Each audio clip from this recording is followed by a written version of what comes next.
La D2 à Bruxelles. Sur ce plateau, Jean-Pierre Van Drogenbroek, vous êtes secrétaire général de la Ligue nationale de D2. Bonsoir. Bonsoir. Et Alexandre Charlier, journaliste indépendant, et vous connaissez bien le milieu sportif bruxellois. Alors, on va peut-être démarrer sur cette info qui nous a tous un peu surpris aujourd'hui. On apprend finalement qu'il y a une rupture entre le Brussels et ces fameux investisseurs de Dubaï dont on a tant parlé. C'est une mauvaise chose, ça, pour le Brussels. Certainement pour le Brussels. À propos des investisseurs de Dubaï, personnellement, je ne les ai jamais vus. Donc ça fait Vous n'y croyez pas? Non, depuis le début, je ne crois pas, non. Ce sont souvent des managers qui viennent avec des promesses d'un lendemain meilleur, mais c'est genre de Dubaï, alors qu'il y avait une personne tout à fait sensée qui a fait ses preuves, je pense, qui est Pierre François, qui a été mandaté pour faire un audit au sein du club pour voir la viabilité à la demande de M. Vermeersch, mais il y a un groupe derrière qui promettait quelque part de l'argent. Je ne sais pas si les ponts sont tout à fait rompus, mais en tout cas c'est une catastrophe si jamais ça devait s'avérer, car je ne vois pas d'autres pistes, si ce n'est les jeunes, etc. C'est le même problème et la situation White Star évoluée, mais ces gens de Dubaï, je ne les ai pas vus. Le White Star, scénario similaire, là on parlait plutôt d'un investisseur bruxellois qui fait machine arrière. Là aussi, les CA se multiplient, on a l'impression qu'on dit même qu'il pourrait mettre la clé sous la porte. Oui, le football a cette particularité, certainement un football qui est en difficulté, d'attirer des prometteurs de beaux jours, des financiers, et puis quelques semaines après, ce sont des audits, ce sont des promesses, on va et on pourrait. Le White Star, malheureusement, a été professionnalisé cette saison, ça coûte beaucoup d'argent en masse salariale. Donc, on va en reparler, ça justement, du côté professionnel. Jean-Pierre Van Drogenbroek, une réaction par rapport à ces investisseurs qui promettent peut-être des choses et des promesses qui ne vont pas tenir. Quel regard vous portez Je pense que pour les clubs, c'est la dernière solution, avant la liquidation ou la faillite. J'ai l'impression que les clubs même n'en attendent pas grand-chose ou ne sont pas sûrs, ne sont pas certains. Vous parlez des investisseurs étrangers. Voilà, quand on parle tout à coup d'investisseurs de Dubaï, c'est peut-être un peu je parle en général. Le choix de la dernière. Mais disons, c'est la dernière possibilité. Donc, ils savent aussi que ces investisseurs ne viennent pas pour les beaux yeux des dirigeants, mais il veut lancer un projet. Qu'est-ce qui peut attirer des investisseurs étrangers ici à Bruxelles? Qu'est-ce que ça peut leur apporter d'investir en D2 dans un club bruxellois? Je me rappelle le cas de Beveren. À l'époque, ce n'était pas la D2, évidemment, c'était la D1. Là aussi, donc, les investisseurs sont venus. Ils ont placé de très bons joueurs. Après, donc, on a vu que c'était de très bons joueurs. Ce n'était pas pour les laisser à Beveren, évidemment. C'était pour faire du commerce avec eux. Et j'ai l'impression que ceux qui se lancent maintenant en D2, ils ont le même objectif. Donc, ils placent des joueurs. S'ils sont bons, eh bien, peu de temps après, ils partiront vers les grands championnats. Alexandre Charlier, c'est ça, c'est stratégie. Il y avait un grand intérêt parce que ce club, on parle du Stade Martin, s'appelle FC Brussels, qui est né en 2003 sur la faillite du RWDM et Stromberg, je ne vais pas revenir dans le détail. Mais FC Brussels, si vous êtes à Hong Kong, à Madrid ou n'importe où, ça représente quelque chose. Le projet était bon. Comme souvent, malheureusement à Bruxelles particulièrement, on est sur Télé Bruxelles, il n'y a jamais de projet de vision à long terme. Donc on invente, on va faire ceci, on va faire cela, et on se rend compte que par manque de vision, ce club a été fondé en 2003, on est en 2013 maintenant, on n'a pas capitalisé. M. Vermeersch a dit qu'il allait jouer avec 100% de joueurs bruxellois, qu'il y aurait une nouvelle tribune, qu'on va faire ceci, qu'on va faire cela. On ne voit toujours rien venir, et donc je pense que c'est le manque de vision qui fait qu'à un moment donné, et ça capote, et malheureusement à Bruxelles, 1 million de personnes et plus, des capitaux comme à Antwerp qui sont des sociétés qui veulent investir, mais c'est la médiocrité des dirigeants et de la vision qui fait qu'on en est là pour l'instant. Mais quelle solution alors, et là je me tourne peut-être vers vous Jean-Pierre, quelle solution ici pour...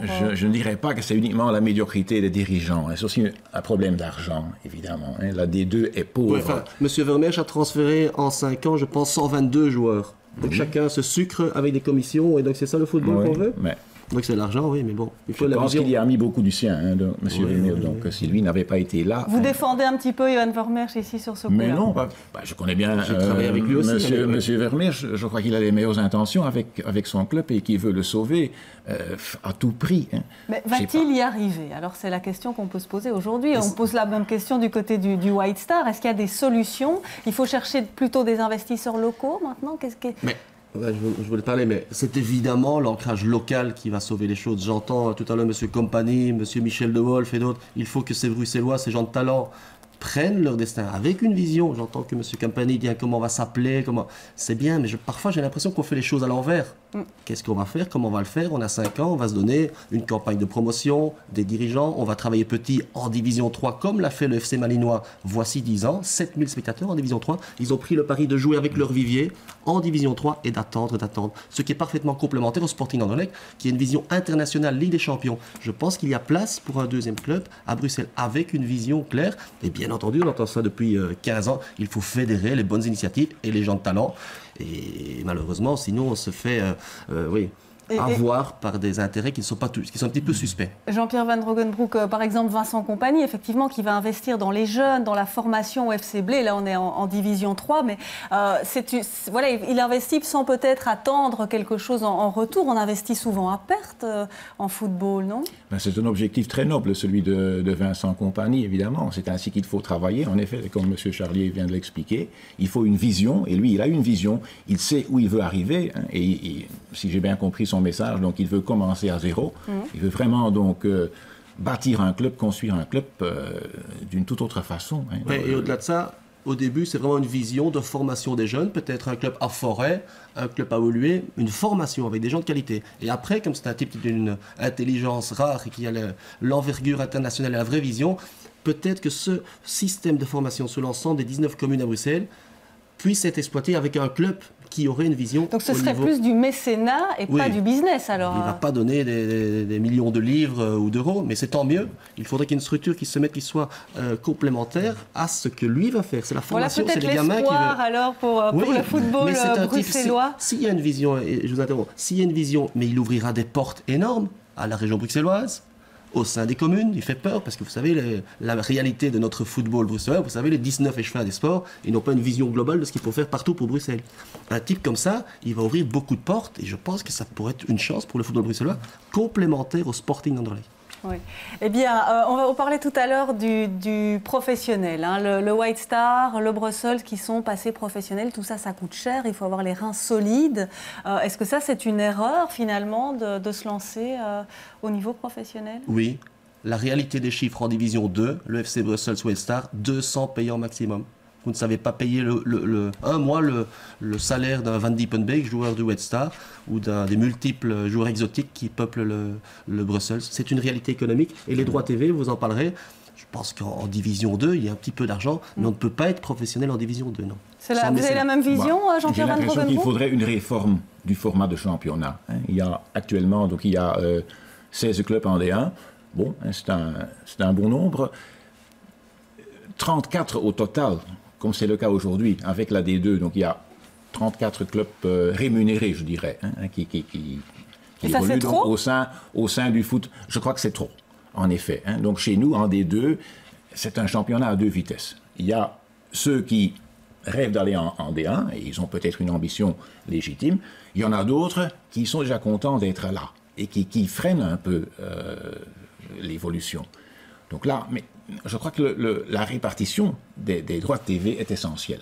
Il faut quand même donner aux clubs qui ont de l'ambition la chance, l'occasion de bien employer cet argent. En ce moment, ils ne l'ont pas. Ils n'ont rien. J'ai beaucoup d'admiration pour des clubs comme Ostende, par exemple, qui travaillent depuis longtemps à une équipe, à leur infrastructure, et qui méritent, me semble-t-il, je ne sais pas s'ils vont être champions, mais qui méritent d'avoir bonne chance avec Frédéric Van der Bies, qui est un Molenbeekois qui va être champion. Parenthèse, blague en coin, quand on reçoit de l'argent, il faut voir où on affecte cet argent. Donc on reçoit de l'argent pour la formation des jeunes, les entraîneurs, pour les terrains synthétiques. La région de Bruxelles-Capitale était précurseur en 2002, on est très très bien là-dedans, mais il faut voir que les fonds ne sont pas affectés à d'autres choses. Et puis alors la question qu'on se pose, et qui revient souvent, c'est l'idée de fusionner les clubs de D2. Qu'est-ce que vous en pensez? Ce serait une bonne chose, Jean-Pierre Van Roggenbroek? C'est la solution la plus rationnelle. Mais le foot, ce n'est pas uniquement la raison. Le foot, c'est aussi l'émotion. Il y a des présidents qui ont chacun leur caractère. Leur personnalité. Voilà, donc si on fait une fusion, il y en a un de trop, puisqu'il ne faut qu'un seul président. Et c'est le cas pour beaucoup de fonctions. Il y a aussi les supporters. Mais c'est la solution la plus rationnelle. Je pense que si on démarre bien, si on a très vite des succès sportifs, ça peut aller. Parce qu'alors, les supporters vont se mettre derrière le club. Ouais. Si au Alexandre début, Charles, c'est vous y difficile, croyez ou pas? Je vais essayer de faire synthétique. Oui. Bien sûr, voyez Watershey Winterslag, c'est un club qui s'appelle Racing de Genk, qui dégage un bénéfice de 17 millions pour l'instant, qui a une vision dans une époque très difficile pour les charbonnages dans le Limbourg. C'est un club magnifique. Bien sûr, qui dit fusion avec des échecs éventuels. Je vous parle du RWDM, qui a été champion en 1975. Certains s'en souviennent. Quand je parle de vision, est-ce que ça s'appelle FC Brussels, le D-Ring, RWDM, FC Brussels, FC Company, c'est pas important. Mais d'avoir une vision, le plus important, ce sont les supporters.